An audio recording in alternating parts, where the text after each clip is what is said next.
क्या तो मार सकते हैं या साजिश कर सकते हैं, रोक नहीं सकते हैं। तो कह रहे नहीं, करने नहीं देंगे, करने नहीं देंगे, ये हो जाएगा वो हो जाएगा। तो क्यों, क्या देश एक ही धर्म का है? बिल्कुल नहीं। क्या दूसरे धर्म के लोगों की इज्जत नहीं है? बिल्कुल है। क्या उनका सम्मान नहीं, उनकी कोई इज्जत नहीं है? क्या उनका कोई आस्था नहीं है? मगर मैं एक विश्वास आपको दिलाता हूँ, ये बात आप पूरे कागज पर लिख लो, मेरे साइन करा। ये बात मुझे कहनी भी नहीं चाहिए, ना मेरा ये स्तर है कि मैं बात कहूँ। जो मैं अपनी बात को कहने से पहले कह रहा हूँ, पहले दिन से, जिस दिन से मैं यहाँ आया था, बहुत सारे लोगों को बड़ी तकलीफ थी, ये गरीब का बेटा आगे ना बढ़ जाए। उन्होंने एड़ी चोटी का जोर लगाया और उनको जब भी मौका मिलता है बेचारे वो मेरे विरोध में कुछ ना कुछ करते रहते हैं। उन पे अपनी पार्टियों का काम तो है। जैसे मैं वहां गया दिल्ली, तो कहने लगे साहब ये तो एनडीए के साथ चले जाएंगे तो मंत्री बन जाएंगे। अब उनको कौन बताए कि चंद्रशेखर आजाद मंत्री बनने की लड़ाई लड़ी नहीं। अगर मंत्री बनना होता तो 2018 में बहुत अवसर थे, फिर गोली क्यों खाता, फिर को अपमानित किया गया, इसको विकास से दूर रखा गया। मैं पढ़ा लिखा आदमी हूँ और मैं आपको विश्वास दिलाता हूँ, जितना काम 15 साल के तीनों एमपीओ ने किया होगा, अगर उससे 10 गुना काम, 15 गुना काम नहीं कराया तो मेरा नाम और रही बात समस्याओं की, थाने स्तर की जो समस्या है उसके लिए हमारे जिले के अध्यक्ष, दोनों जिला अध्यक्ष हमारे एमआरपी के भी और आजाद समाज पार्टी के तो बेचारे पता नहीं कहाँ खड़े होंगे पीछे, तो बहुत गाँव आदमी है। कहाँ है हमारी गाँव जिला अध्यक्ष हमारे बेचारे कहीं बाहरी किसी की सुनवाई कर रहे होंगे। तो ये जिला अध्यक्ष दोनों 24 घंटे 7 दिन आपकी सेवा के लिए हाजिर हैं। फिर मंडल के लोग हैं, फिर हमारे अन्य साथी हैं जो बहुत जिम्मेदार साथी, राजेंद्र जी हैं, खुर्शीद भाई हैं, हमारे मलिक साहब हैं, हमारे दीपक भाई हैं, जगमीत है, हमारे डॉक्टर साहब हैं, ओमपाल जी हैं, मोजम भाई हैं, खुर्शीद भाई हैं, हरप्रीत भाई, तमाम हमारे साथी जो जिनको पूरा क्षेत्र पहचानता है और जो काम करना और कराना जानते हैं। उसके साथ साथ पीछे हमारे प्रधान जी खड़े हैं और हमारे वकील साहब खड़े हैं, फहीम भाई, और इधर भी हमारे विधानसभा के अध्यक्ष खड़े हैं, विष्णु खड़े हैं, हमारे छोटे भाई साहब, छोटे सिंह, जो सुरेंद्र भाई जो विधानसभा में जिले में है और आपकी चाहे कोई भी किसी भी स्तर की समस्या उसके लिए लड़ सकते हैं और आपकी मदद करा सकते हैं। इसके लिए आपको कहीं जाने की जरूरत नहीं। मैं 1 या 2 दिन में शपथ के बाद ये कोशिश करूंगा कि जल्दी जो है आपके यहाँ एक नंबर हम लोग डिस्ट्रीब्यूट कर देंगे विधानसभा, किसी की कोई समस्या उसको फोन कर, फिर आसानी से उसको कहीं जाने की जरूरत नहीं पड़ेगी, आसानी से एक दूसरे चर्चा करके और जो जिस तरह की समस्या होगी उसको वहीं उसी लेवल पर हल करवाने की।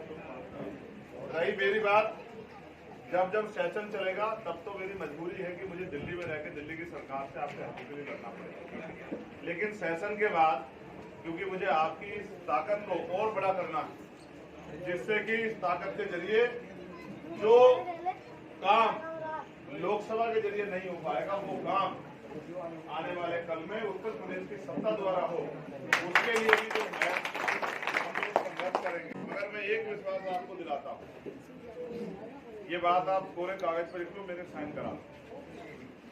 ये बात मुझे कहनी भी नहीं चाहिए, ना मेरा ये स्तर है कि मैं बात कहूँ। जो मैं अपनी बात को कहने से पहले कह रहा हूँ, पहले दिन से, जिस दिन से मैं यहाँ आया था, बहुत सारे लोगों को बड़ी तकलीफ थी, ये गरीब का बेटा आगे ना बढ़ जाए। उन्होंने एड़ी चोटी का जोर लगाया और उनको जब भी मौका मिलता है बेचारे वो मेरे विरोध में कुछ ना कुछ करते रहते हैं। उन पे अपनी पार्टियों का काम तो है।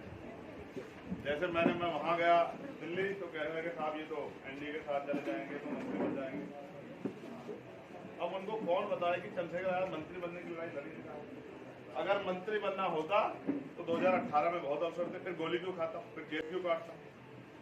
तो मंत्री बनने की लड़ाई नहीं, लड़ाई इस बात की है कि जो फिरका प्रस्ताव थे उनको जवाब दिया जाए और उनको इंसान बनाया जाए और हर व्यक्ति के इज्जत सम्मान की जिंदगी के लिए जो लड़ाई लड़ी जाती है उसको लड़ा जाए।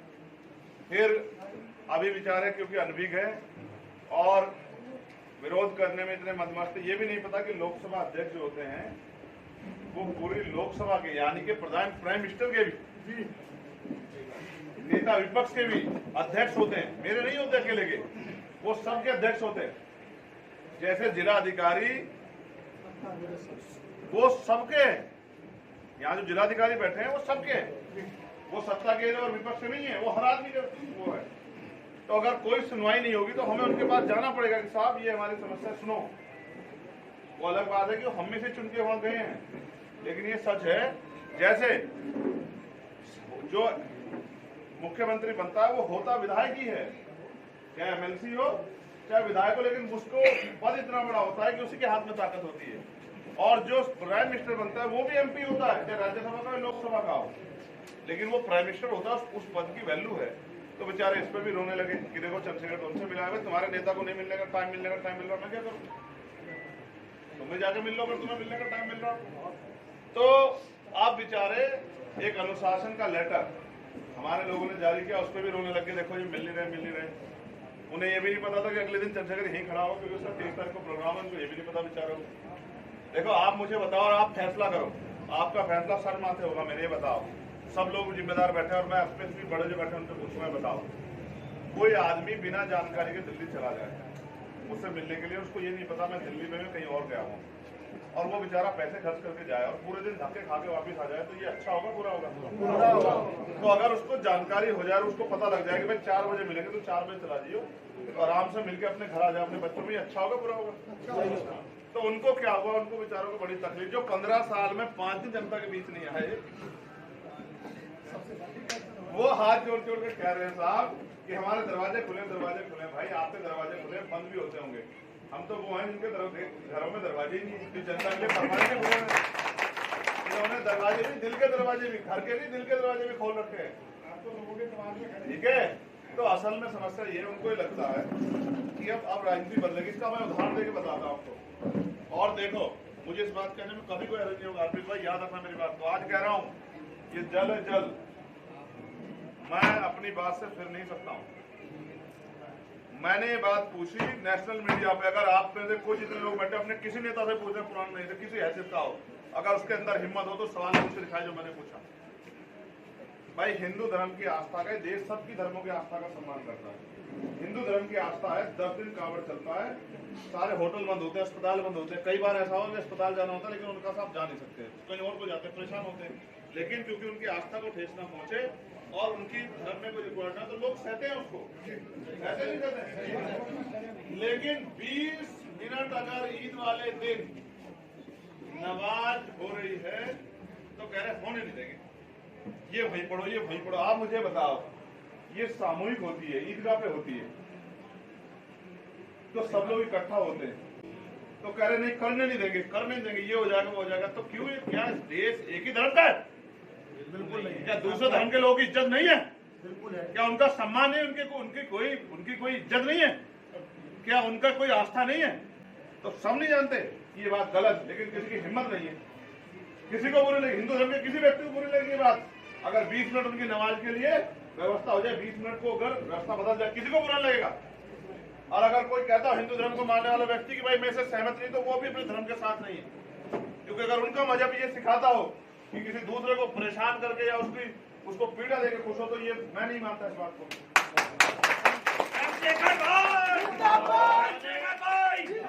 मैंने नेशनल टीवी पे बात पूछी, भाई आप मुझे बताओ मीडिया के साथ, क्या मैं गलत हूँ? अगर आप इस तरह से किसी एक धर्म को टारगेट करोगे, सिख हो, जैन हो, बौद्ध हो, मुसलमान हो या बुद्धिस्ट हो, तो फिर मैं चंद्रशेखर आजाद चुप नहीं बैठूंगा। मेरी बात को आप याद रखना, जवाब मांगूंगा आपसे। टैक्स दे दे बराबर का टैक्स दे दे, कब तक सहते रहेंगे हम लोग? हमारे नेता नहीं बोलते थे, इसलिए हम पे जुल्म बढ़ रहा। तो इसलिए सबको दिक्कत है। दिक्कत इस बात से नहीं कि चंद्रशेखर नहीं आ रहे हैं या चंद्रशेखर से मिल नहीं पा रहे हैं फोन, लेकिन चंद्रशेखर जो मुद्दे उठा रहे हैं ना, चाहे वो पुलिस की 8 घंटे की ड्यूटी का मामला हो, वो लोगों को जो है तकलीफ दे रहा है। लोगों को लग रहा है ये आदमी क्या करके छोड़ेगा। मैं आपसे कह रहा हूं, मैं कोशिश ये करूंगा कि इंसानियत को जिंदा रखूं, मुल्क में अमन चैन बना रहे और भाईचारा बना रहे, सब लोग मिलकर देश को आगे बढ़ाए, खुद भी आगे बढ़े, सबकी इज्जत हो, सबका सम्मान हो, ये बात बनी रहनी चाहिए। किसान भी परेशान ना हो, मजदूर भी परेशान ना हो, नौजवान भी परेशान ना हो, किसी जाति धर्म के व्यक्ति को धर्म के नाम पे सताया ना जाए, किसी को मॉब लिंचिंग ना की जाए। जैसे अलीगढ़ में हुई है, हुई या नहीं हुई? किसी के साथ मॉब लिंचिंग ना हो, और अगर पुलिस भी कोई अपराध करेगी तो मैं उनसे भी लड़ूंगा, लेकिन इसलिए नहीं कि वो अपराध किसी एक आदमी ने अपराध कर दिया तो मैं पूरी पुलिस के खिलाफ जब नहीं, मेरा जो धर्म है कि उनको न्याय दिलाने का, उनकी बात सुनने वो भी करूंगा। जबकि पुलिस द्वारा पीट के फिरोजाबाद में हमारे भाई को मार दिया गया। ठीक है, कुछ लोग हर जगह बुरे हो सकते हैं, हर जाति में हो सकते हैं, हर धर्म में हो सकते हैं, सब बुरे नहीं। तो मैं आपको विश्वास दिलाता हूँ, मैंने सिर्फ एक ही मांग की थानाध्यक्ष साहब से, अभी थानाध्यक्ष थे नजीबाबाद वाले, मैं आपको बुलवा रहा था।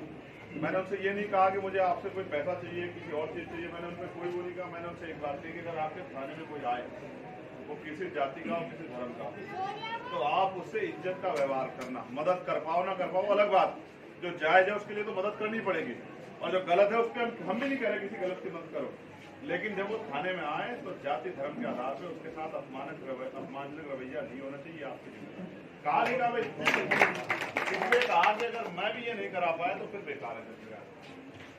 तो मैं आपसे कहता हूँ, ईमानदारी से अपनी काम को करते रहो, आगे बढ़ते रहो, और अपने साथ साथ दूसरे की परेशानियों का भी ख्याल रखो कि आपकी वजह से किसी दूसरे को परेशानी ना हो। ये सबके लिए जिम्मेदारी है। और फिर बहुत जल्द आपसे मुलाकात होगी। आपकी जो भी समस्या हो, यहाँ जो हमारे नेता हैं निकले हुए, जैसे ये जगवीर साहब हैं, जैसे हमारे जिलाध्यक्ष जी को भी देख लो, कहाँ हमारे ये आगे ये हमारे जिलाध्यक्ष हैं, ठीक है, और ये हमारे भीम आर्मी के जिलाध्यक्ष हैं, ये बिजोरी से हैं। ये 24 घंटे आपकी सेवा में है। अगर ये आपको कह दें फोन उठावे कि हम तो सो रहे, तो आप मुझे बता देना, अगले दिन फिर मैं इन्हें देखें। ठीक है नहीं? ठीक है। इनको जनता की सेवा की जिम्मेदारी लगाया मैंने, तो आप इनको जी भर के काम बताएं, और ये जी भर के आपके साथ खड़े होकर आपकी लड़ाई लड़ेंगे। और आप भी अपने क्षेत्रों में जितनी भी सड़कें हो, आपको कह रहा हूँ अपने सभी वर्करों कह दो, 100-200 मीटर की जितनी सड़कें हो सबका डाटा बना के रख लें। ठीक है, जहाँ बारात घर की इस तरह की समस्या हो डाटा बना के रख लें, क्योंकि जैसे ही पक्ष होगा अगले 10 दिन में हम सारे काम को रेडी करवा देंगे। हम नहीं बैठेंगे, तो हम अपने काम को तत्पर रखेंगे, हम चैन से नहीं बैठेंगे। और मैं आप सबका धन्यवाद करता हूं, क्योंकि मुझे दिल्ली निकलना है। बस ये प्यार बना के रखना, क्योंकि बहुत आएंगे मेरे खिलाफ। अच्छा और सुनो तुमसे कह रहा हूं, इतनी साजिशें होंगी, क्योंकि मुझे क्या तो मार सकते हैं या साजिश कर सकते हैं, रोक नहीं सकते। हो सकता है इससे बड़ी साजिश करें, कौन बिक जाए ये भी नहीं पता, लेकिन मैं रुकने वाला नहीं, आप बेफिक्र रहो। अगर कोई साजिश हो और आपके मन में कोई सवाल हो, जिस दिन मैं आऊं मुझसे पूछ लेना। लेकिन आसपास जो ये बेचारे बड़े बड़े कुर्ते वाले घूम रहे हैं, इनके चक्कर में ये इतने अच्छे होते तो हमारे लोग के हाल नहीं होते, समझ रहे? क्योंकि ये इनका काम है धोखा देना। इन्होंने कोशिश किया कि नजीबाबाद में 40,000 वोट का नुकसान किया, आपके सामने किया नहीं किया? 40,000 वोट चला गया दूसरी पार्टी को यहाँ, लेकिन आपने तो और विधानसभा में इतना अंतर कर रखा था कि किसी में पूरा नहीं पटा, 40,000 वोट चला गया। गुमराह करके कि वो तो बहुत पीछे, वरना कोई ऐसा नहीं था जो दिल से ना कह रहा हो कि चमशेराज को वोट देनी, लेकिन गुमराह करके थोड़ा सा खराब कर दिया। लेकिन वो 40,000 भी अगली बार देखना, वो एक मुश्त होकर चमशेराज के साथ खा रहे हैं। याद रखना, काम करें। जो हमारे साथ है उसके लिए तो काम करेंगे, जो नहीं है उसके लिए भी करेंगे, बेचारे के लिए, किसी को अकेला छोड़ेंगे। एक आखिरी रिक्वेस्ट है नौजवानों से, भाई मदद करोगे नहीं करोगे? आप यहाँ से घर से 1 किलोमीटर निकलो या 100 किलोमीटर, और अगर मोटरसाइकिल में जाओ तो हेलमेट लगाओ। सच बता रहा हूँ, बहुत नुकसान हो रहा है। और इस बार तो इतने लोगों को खो दिया हमने। वो जो उधर वाली नदी है नहर, उसमें कितने लोग मर गए हैं आप?